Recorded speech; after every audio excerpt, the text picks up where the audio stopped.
Hello everyone. By now, you should have figured out that health literacy is a pretty important part to the study of health communication.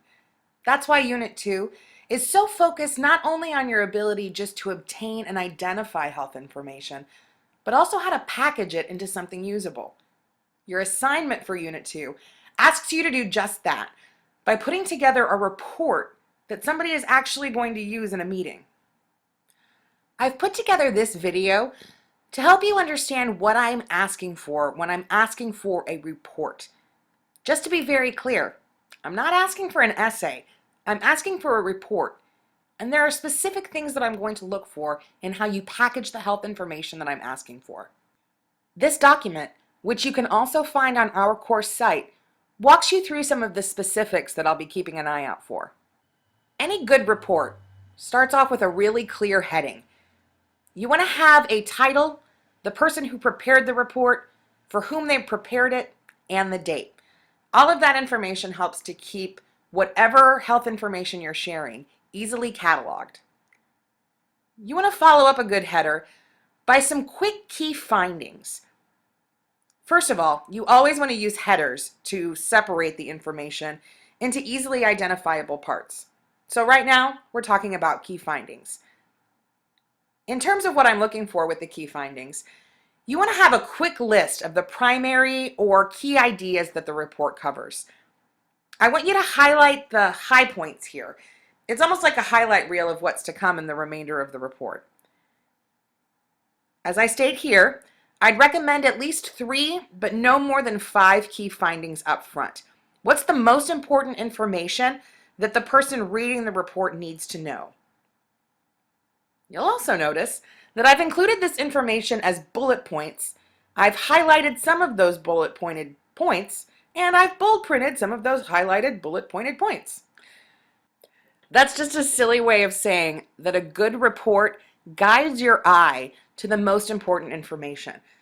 So make sure that you organize everything in a way that is easy to read. Somebody's going to be sitting in a meeting, so they need to very quickly look down at the report in front of them and be able to find the key information that you need to share. As you scroll down on the document, you'll notice that the next major heading is the synthesis of data. I want you to replace this subtitle with something that's more appropriate for the specific topic that you're reporting about. And keep that in mind for any report that you're writing. Use these subheaders really as a rhetorical device to help organize the information that you're seeing. So the synthesis of data is the bulk of the report. You're going to notice that I said synthesis as opposed to summary. Those two things are very different. A summary is basically a sweetened condensed version of the data. So it's like you list multiple sources and all of the information underneath it. But a good synthesis shows the connections between all the points of the data. For example, you might collect obesity rates from the U.S. Census, from Robert Wood Johnson Foundation, from the County of Guilford, from the U.S. Department of Health and Human Services. So you've got 4 different groups reporting on obesity rates. You want to synthesize that information together to show the connections, to see where there are overlaps and gaps in that data. So a good synthesis will collect all of the requested data and look for things like common themes, similarities and differences, and then important key differences across the data. For example, how the county level data might show one set of numbers, but the state level data shows another set. You might also want to communicate how 3 different agencies define food security or obesity rates that are all in the same point. Again, the whole idea is to think about how to package the information together so it's easy to read. The document includes a couple of other examples there for you, and I trust that you can read through those and ask me questions if you have any. Again, a good synthesis might still use the bullet points, bold print, and highlighting. However, you'll offer more than just the detailed bullet points in the key findings section. You're going to flesh this out in much more detail in the synthesis of data.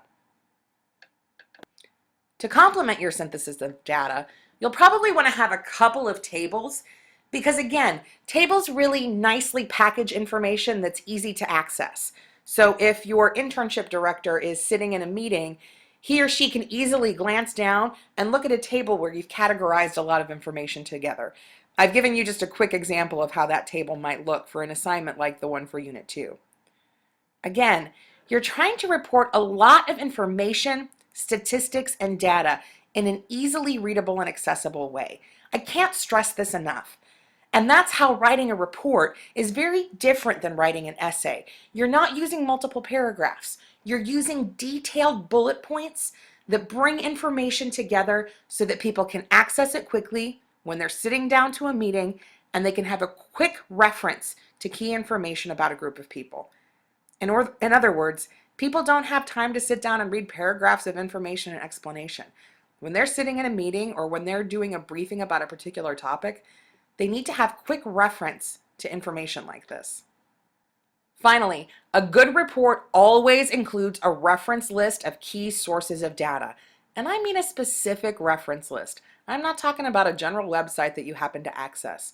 Be as specific as possible. You want to prepare your internship director or your supervisor or your boss in the best possible way so that he or she has the information that they need for this assignment. Also in the future, you're going to sit down to your own meetings and you're going to have your own instances where you need to reference quick information. So writing things up in a report is an easy way to prepare yourself to be more successful and professional in the future. The most important part for your future report writing is that you include the information in a way that is clear, concise, and allows the reader to look up that information on their own. That's why you always need to make sure that you include your sources, as well as a key synthesis of the information that I'm asking for. Once you master your ability to write a report, you're going to be well on your way to being a solid health communicator.